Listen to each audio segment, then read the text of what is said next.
This is it.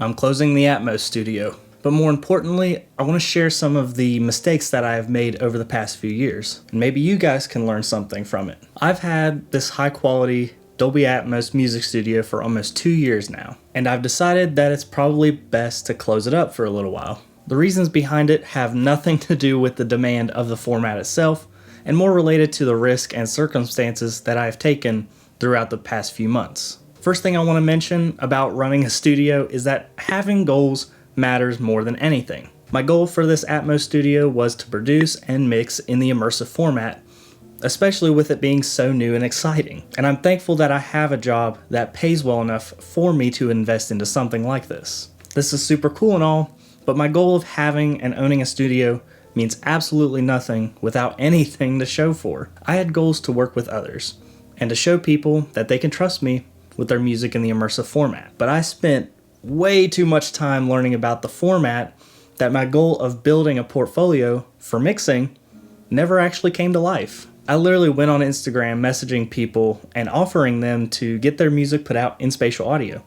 Mind you, for free. But even trying to offer free services online, it's much harder to get people to care about the service you provide if you don't have anything to offer in the first place, or if you don't have anything that they can listen to know what you're offering. Colt Caparoon made a really good point about this in one of his videos. Now, let's say that you wanted to become a mix engineer for a living. How do you do that? How do you go about getting people to hire you? Well, like most of us, you have to have some prior work to show for yourself.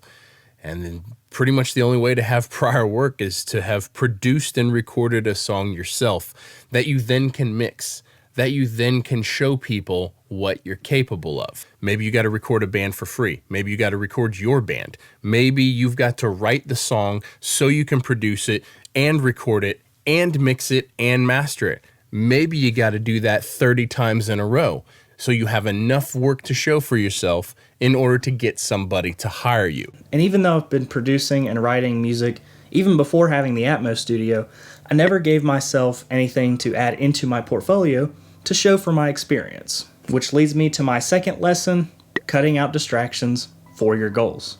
I don't know about you guys, but I have a huge doom scrolling issue, especially when it comes to Instagram Reels. And sometimes it ends up being harder to just remind myself that scrolling on Instagram is not going to help me get my songs released or my business to flourish. I've had to either delete or block certain apps on my phone just to get on with my day, because it's easy to put together a list of goals that you just never end up following through with when all you have around you is something to be distracted by. Another way is getting sidetracked by putting yourself out of your goals space, like being in the studio to make songs to promote your studio. Now, that doesn't mean if you come across something that might be time sensitive, you should probably go take care of that. But I have often found myself bouncing a mix or uploading something to like Google Drive, and I end up walking out of the studio to get a drink, only to end up lying on the couch or taking care of something that isn't time sensitive. Like me and my ADHD brain cleaning my room because it just happens to bother me when I leave the studio. So now I feel more obligated to go take care of that before starting my next task in the studio. And I feel like a lot of my issues revolving around time in the studio is more of a scheduling issue than anything, which is also something I'm trying to get better at. But regardless, whenever I do this, I end up getting in this cycle of random tasks, and now it's been 3 hours, and I haven't continued on to my next task that would actually benefit my business. In addition to distractions, having too many tasks can also be a huge deal. I like having goals, and I think everyone should have goals.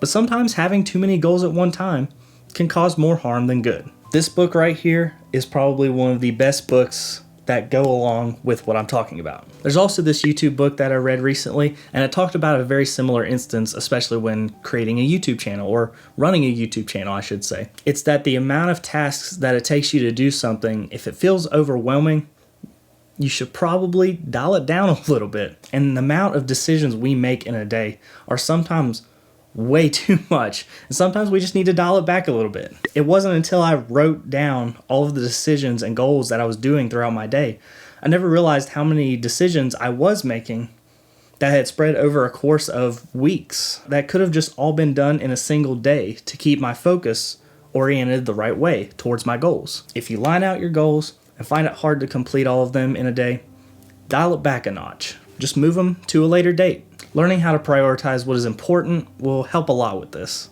Okay, third and final thing to remember, and I think this is probably the biggest one, is that it's okay to change your goals.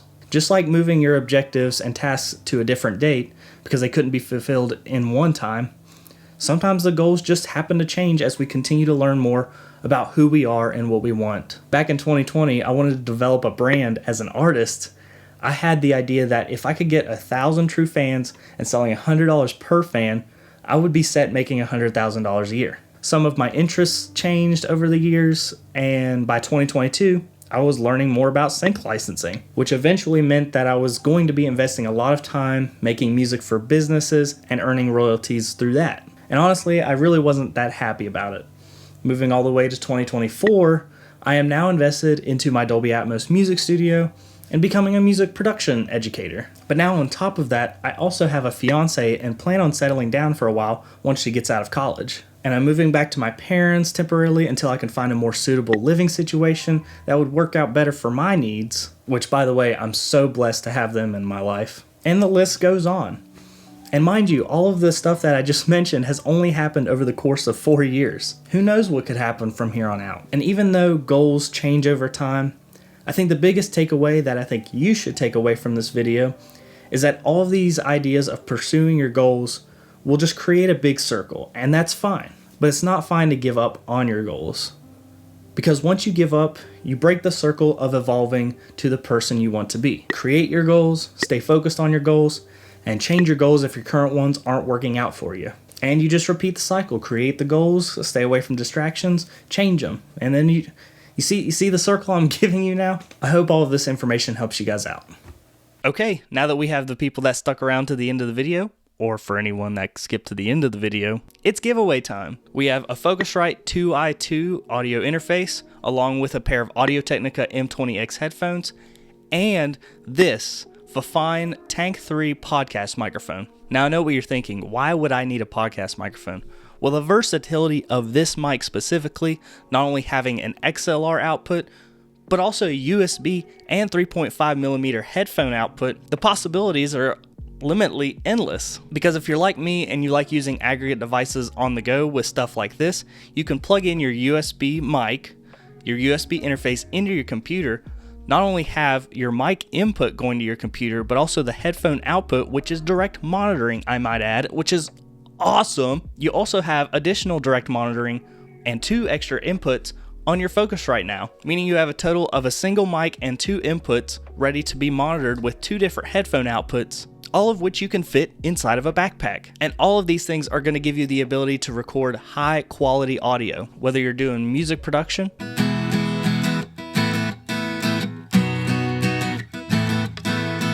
if you do online podcasts. What's your opinion on the socioeconomic development of the United States of America? Or if you're a gamer that needs a decent setup for streaming. Oh, what the fuck? This setup has you covered. Click the link in the description for more details about the giveaway. I'll be picking a winner on February 4th, 2025. Be sure to stay subscribed to the channel so YouTube can recommend that video when it does come out. Thanks for stopping by. I hope to see you in the next video. I don't know about anyone else, but I have a